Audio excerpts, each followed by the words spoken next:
When we examine 100 random teenagers, we would find that while they all look different, their minds work in very similar ways. One or two, however, have minds that are atypical in a particular way. They could be diagnosed with autism. This happens to boys 4 times as much, perhaps because diagnosing them is easier.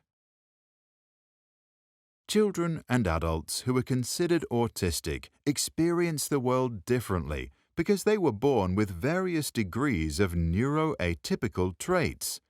Most autistic children have more refined senses and share a deep desire to bring logic into their surroundings. Some seek repetitive behaviors that follow specific patterns, and many appear to be asocial and avoid eye contact. Autism is not a disease and therefore cannot be cured. Since all our brains are different and there is an endless range of nuances in their architecture, autism is defined as a spectrum. On one side of the spectrum is high-functioning autism, also known as Asperger's syndrome. These children are highly intelligent and have extreme abilities and interest in specific areas. In the middle are those with average intelligence and some problems learning new things in school.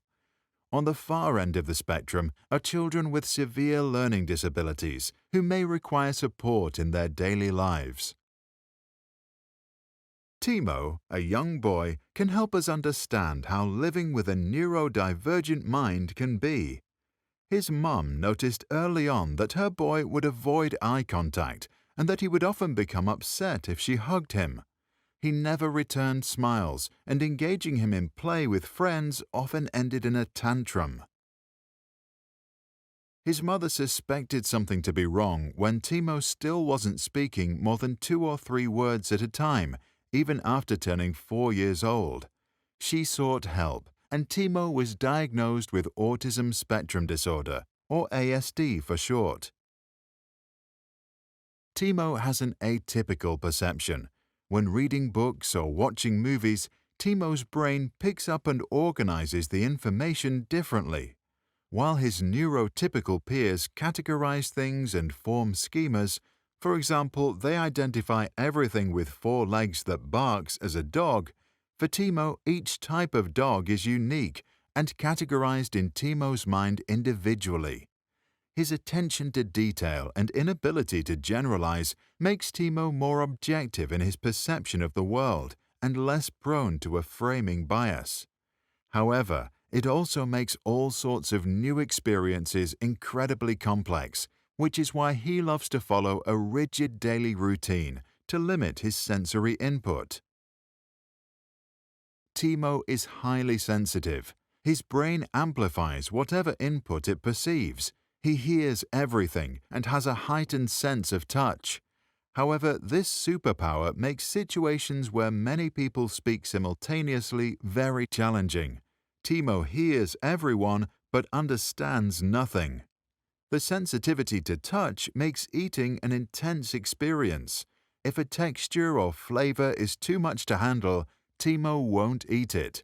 Also, walking barefoot on wet grass or playing in dirt overwhelms his brain.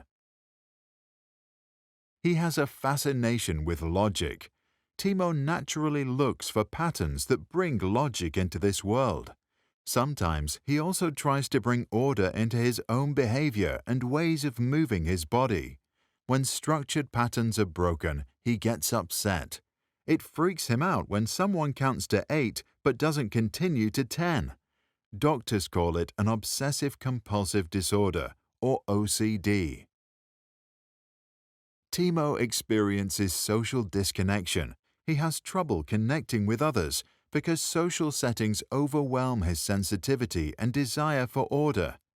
Because human emotions are incredibly complex and don't follow a set predictable pattern, Timo often finds himself misreading situations and upsetting people around him. As a consequence, he avoids people and rarely makes eye contact, which doesn't matter that much to him, since most of the things other people talk about are illogical, irrelevant, and boring anyway. For 4 years, his mother had him treated by a therapist who would show him images of faces to help him learn to identify feelings. This meant he got better at identifying facial expressions and corresponding emotions.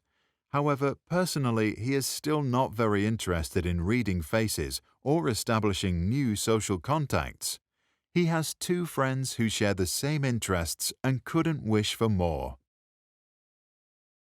Since Timo's autism is not an illness we can treat, but rather a different way of him experiencing the world, the question remains whether we should try to change him through therapy or accept him for who he is.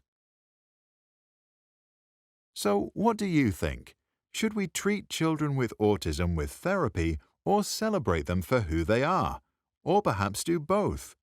Maybe it's not their atypical minds, but our stereotypical way of looking at them that needs correction.